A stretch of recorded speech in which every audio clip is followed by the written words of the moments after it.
മറ്റേ സൈഡ് പോലെയല്ല, ഇവിടെ ഭയങ്കര കാറ്റാണ്. ചെടികളെല്ലാം ഭയങ്കരമായിട്ട് കാറ്റാണ്. ഈ കാറ്റിൻ്റെ സൗണ്ടാണ് ഈ കേൾക്കുന്നത്. ഇവിടേക്ക് ഈ ചെറിയ ചെടികളൊക്കെ ഇങ്ങനെ വെച്ച് പിടിപ്പിച്ചേക്കും. ഇച്ചിരി ഉപ്പുവെള്ളവും കടൽ വെള്ളവും ഒക്കെ സഹിക്കുന്ന ചെടികളാണ്.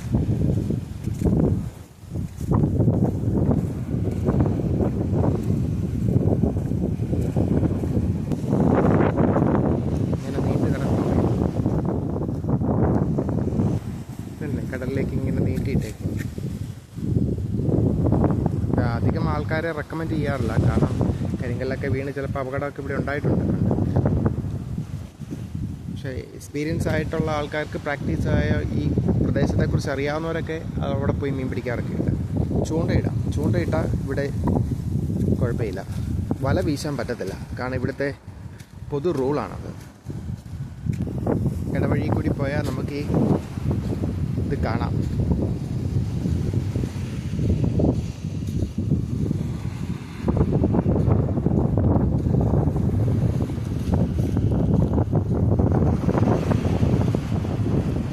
ഭയങ്കര കാറ്റാണ്.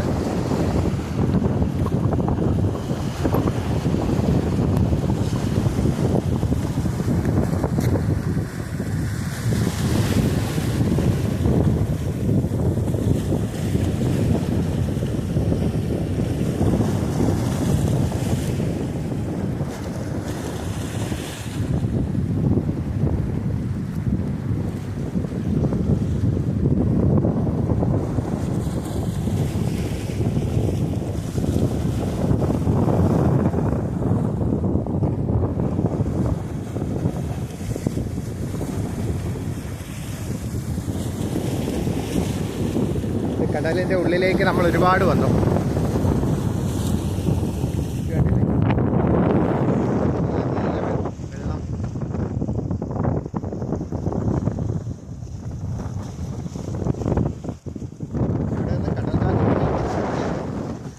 നമുക്ക് പേടിയാവും. ഇവിടെ വെള്ളത്തിൽ പാടില്ല. അപകടങ്ങളുള്ള സ്ഥലമാണ്. ഭയങ്കര തിരക്ക്, ഭയങ്കര കട്ടിയാണ്. നമ്മൾ അവിടെ നിന്നാണ് പോയിട്ട് വന്നത്.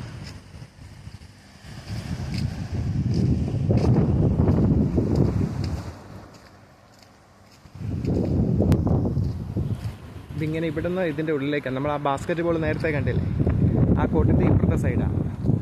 ആ സൈഡ് വഴി നമ്മൾ വന്ന് വീണ്ടും റൊട്ടേറ്റ് ചെയ്ത് ഇപ്പുറത്തെ സൈഡിൽ വന്നേ. 1 കിലോമീറ്ററോളം, കംപ്ലീറ്റ് 1 കിലോമീറ്ററാണ് ഈ ഇട്ടേക്കുന്ന കല്ല്. അപ്പം 1 കിലോമീറ്റർ യാത്ര ചെയ്യുന്ന ദൂരമാണ് ഈ ഐലൻഡിനാകെയുള്ളത്. ക്വാളിറ്റികൾ ഒരുപാടുണ്ട്. കാരണം കടലിൽ പോയി കുളിച്ചിട്ട് ആളുകൾ ഇവിടെ വന്ന് ഫ്രഷ് വാട്ടറിൽ കുളിക്കുന്നു.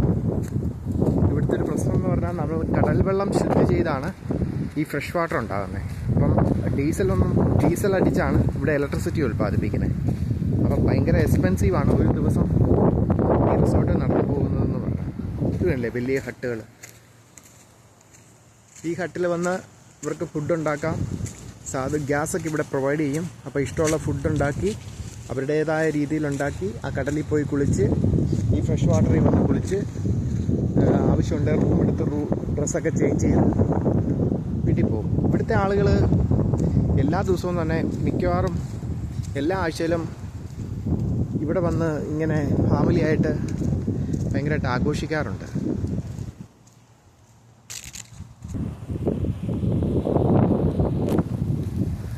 ഇതാ ഫ്രണ്ടിലേക്ക് തന്നെ പോകുന്ന വേറൊരു ചെറിയ റൂട്ടാണ്. ഇപ്പം നമ്മൾ ഇതിൻ്റെ പകുതി ചുറ്റി. ഇനി അടുത്ത പകുതി എന്ന് പറയുന്നത് ഇതിൻ്റെ ബാക്കി സൈഡാണ്. ഇങ്ങനെ നമ്മൾ തുടങ്ങുന്നതും അവിടെയാണ്. ഫ്രണ്ട് ഓഫീസൊക്കെ അവിടെയാണ്. ഇനി ഇങ്ങനെ കിടക്കുക. ഇവിടെ കടലിൻ്റെ നടുക്കൊരു വേറൊരു ഐലൻഡ് ചെറുതായിട്ട് നമ്മൾ നോക്കിയേക്കാം.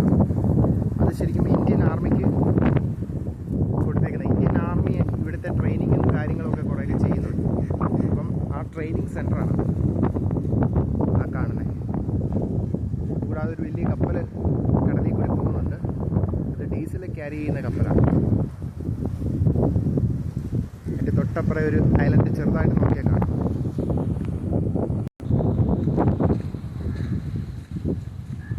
ഇവിടെയായിട്ട് മാലദ്വീപ് എന്ന് പറയുന്നത് ഒരു ഇസ്ലാമിക് കൺട്രിയാണ്. ഇസ്ലാം റിലീജിയൻ അല്ലാതെ വേറെ റിലീജിയൻ ഇവിടെയില്ല. അപ്പം എല്ലായിടത്തും തന്നെ ഇതുപോലെ കാണുന്ന അത്യാവശ്യം ആളുകൾ താമസിക്കുന്ന എല്ലാ ഐലൻഡിലും ഇവരുടെ മോസ്ക് കാണും. അപ്പം അങ്ങനെ ഒരു മോസ്കാണ് ഇത്. അതിലേക്കുള്ള വഴിയാണ് ഈ കാണുന്നത്.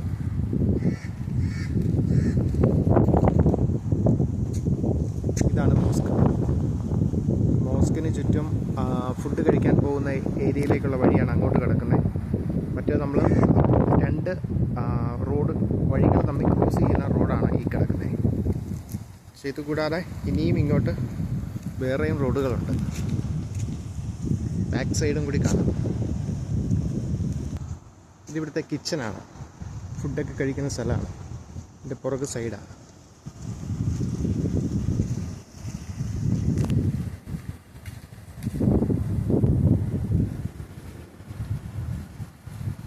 ഇവിടെയാണ് ഇവിടുത്തെ വേസ്റ്റ് മാനേജ്മെൻറ്റ് ഏരിയകളൊക്കെ അല്ലേ. എല്ലായിടത്തും കടലുണ്ട്, ചുറ്റിനും കടലാണ്. ഇതല്ലേ ഇവിടെയാണ് വേസ്റ്റ് മാനേജ്മെൻറ്റും. മൊത്തം വേസ്റ്റും ഇവിടെയല്ല, പുറത്തു കൊണ്ടുപോയി കളയുമായില്ലേ. ഇവിടെ നശിപ്പിക്കാവുന്നതൊക്കെ ഇവിടെ നശിപ്പിക്കും. ഇങ്ങനെ ഇവിടെ ഭയങ്കര തിരയുള്ളൊരു പ്രദേശമാണ്. ഇവിടെ വഴി ഇങ്ങനെ കിടന്ന് നമ്മൾ ഇവിടെ എത്തിയേക്കുകയാണ്.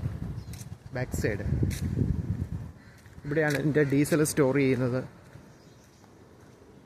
അതുപോലുള്ള കാര്യങ്ങളൊക്കെ.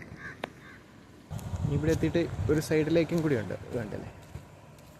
ഇവിടെയാണ് ബോട്ടും കാര്യങ്ങളുമൊക്കെ. എന്ന് വെച്ചാൽ ഈ കടലിൽ ഇവിടെ വരുന്നവർക്ക് റെയ്ഡ് ചെയ്യാനായിട്ട് അവസരം കൊടുക്കുന്നുണ്ട്. അപ്പം അതിനുപയോഗിക്കുന്ന ബോട്ടുകളൊക്കെയാണ്. പിന്നെ ഒരു കിളിക്കൂട, കുറേ പക്ഷികളെ ഇവിടെ, ലവ് ബേർഡ്സ് പോലുള്ള പക്ഷികളെ കൂട്ടമായിട്ട് ഇട്ടിട്ടുണ്ട്. ഇവിടെ വളരെ സുന്ദരമാണ് ഈ സ്ഥലം. ഈ ബോട്ടുകൾ ആളുകൾ കസ്റ്റമർ ഉണ്ടെങ്കിൽ ഈ ബോട്ടുകൾ ഇറക്കി അവർക്ക് കടലിൽ കൂടി പോകാനുള്ള അവസരം ഉണ്ടായിക്കൊടുക്കും. ഉണ്ടല്ലേ വലിയ ബോട്ടുകൾ.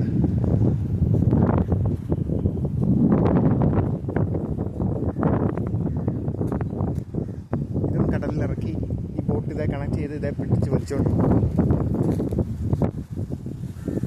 ഈ വെള്ളം ഉപയോഗിക്കാനായിട്ട് കിട്ടും. കടലിൽ നമുക്ക് സ്വയം തുഴഞ്ഞു. ഇതാണ് നല്ല സുന്ദരമായ ഭാഗം. കാരണം 2 കടലുകൾ തമ്മിൽ യോജിക്കുന്ന സ്ഥലമാണ്. ഈ ഭാഗത്തുനിന്ന് വരുന്ന കടലും ഇവിടെ വലിയ തിരയില്ല, കണ്ടില്ലേ. എന്നാൽ ഇപ്പറേ കണ്ടോ, ഭയങ്കര തിരയാണ്. ഇത് രണ്ടും യോജിക്കുന്ന ഒരു നല്ല ഭംഗിയുള്ളൊരു പ്രദേശമാണ് ഇത്.